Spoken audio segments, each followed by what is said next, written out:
when you consider the team title. This is Tara Gittens of Texas, transferred from A&M. She's a 6'4" 3/4 high jumper, and that's her third miss at 6 feet.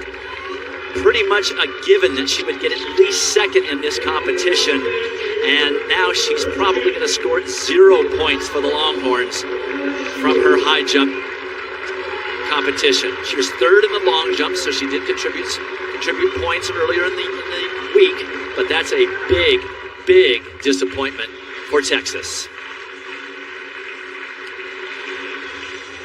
So the next event on the track is the 100 meters.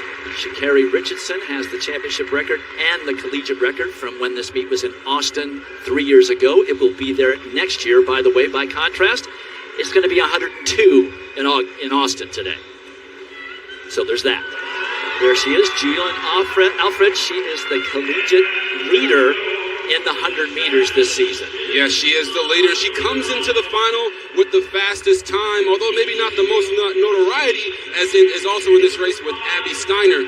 But she fully decided to dedicate herself to mastering the art of relaxation in her races to complement her brilliant start, which you will see in this race. Her accolades support that she has done it to a T, as she is the Big 12 Women's Outdoor Performer of the Year and the Big 12 Champion in the 100 and the 200. She started lane 5. And next to her is the aforementioned Abby Steiner, who ran a personal best 10:90 in the semifinals on Thursday. Yeah, Abby Steiner, I call her Miss Arm Swinger herself. She's rocking the braids. She's from Dublin, Ohio, and she's looking to double today, and that's a real possibility. She was a woman on a mission on Thursday. She posted personal best in both the 100 and the 200-meter dash. And speaking of personal bests, on the other side of Jillian Alfred, the senior from Oregon, she'll get a big reception here. Kemba Nelson, she had a personal best in the semifinal as well.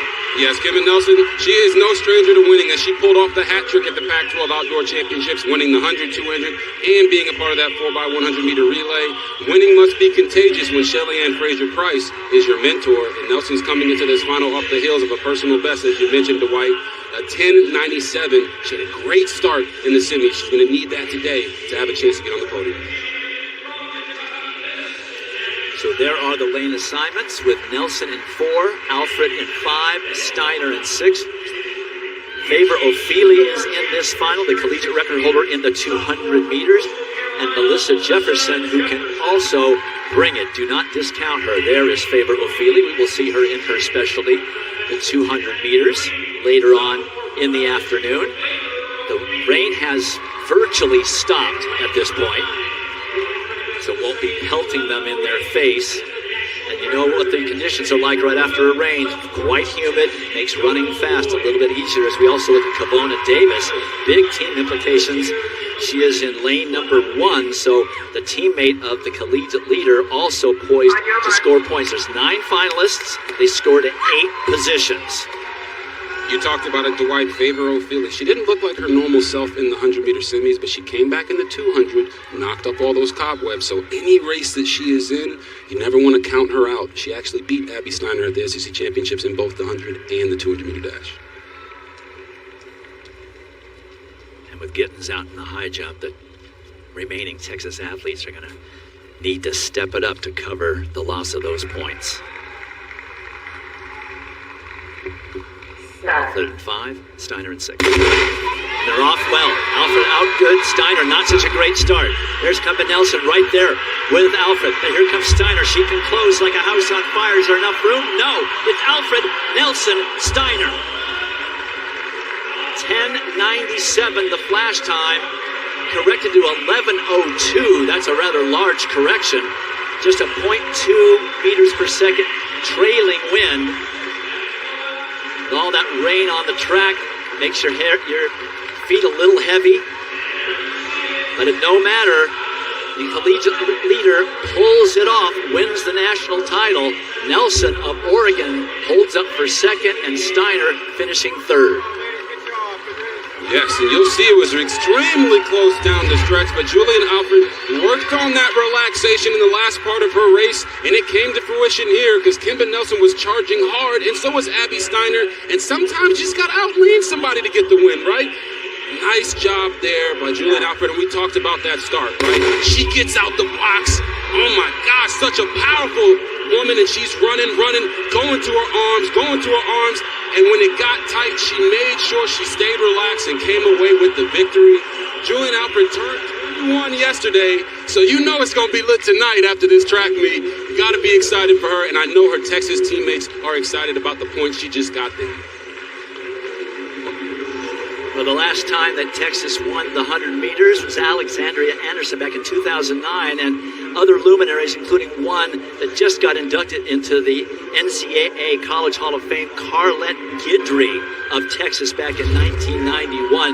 It was 0.06 of a second that separated Alfred from Nelson, and Julian Alfred's downstairs with John. Thank you, Dwight. Julian, I watch the introductions as they go through the lanes, and they go, favor Ophelia. And I think, oh, well, she could win. And I see Abby Steiner. And I go, oh, she could win. And Kemba Nelson, I think she could win. I see Julian Alfred. She could. What do you think of covering that field? I think it's a great field.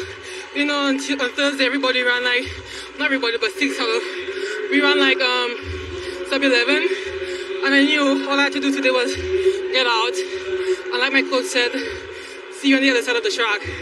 That's what I did. As you look at the replay, where in that 100 meters did you win the race? I think from the start, to be honest. I know once I get a good start, and once I keep my momentum going, then nobody can really catch me at the end. And just being patient in my drive phase, you know, like my coach said all the time. So I asked this to Joseph Fambula yesterday, and he laughed at me, but you are going to get ready, and you got some time. You got to run a leg in the 4x4. You ready for that? I'm ready. Anything for my team at this point. And everything for the team, and Texas can use every point. Dwight? That's for sure. And to that, Kavona Davis, her teammate, did get 7th in that race, so 12 points for the Longhorns in that 100 meters. Florida did not have an entry, but Julian Alfred hangs on and is still the collegiate leader. Now she's the NCAA champion. The women's 400 meters is next when we return to Hayward Field. A dramatic development when you consider the team title. This is Tara Gittens of Texas, transferred from A&M. She's a 6'4" 3/4 high jumper, and that's her 3rd miss at 6 feet. Pretty much a given that she would get at least 2nd in this competition, and now she's probably going to score 0 points for the Longhorns from her high jump competition. She was 3rd in the long jump, so she did contribute points earlier in the week, but that's a big disappointment for Texas. So the next event on the track is the 100 meters. Sha'Carri Richardson has the championship record and the collegiate record from when this meet was in Austin 3 years ago. It will be there next year, by the way. By contrast, it's going to be 102 in Austin today. So there's that.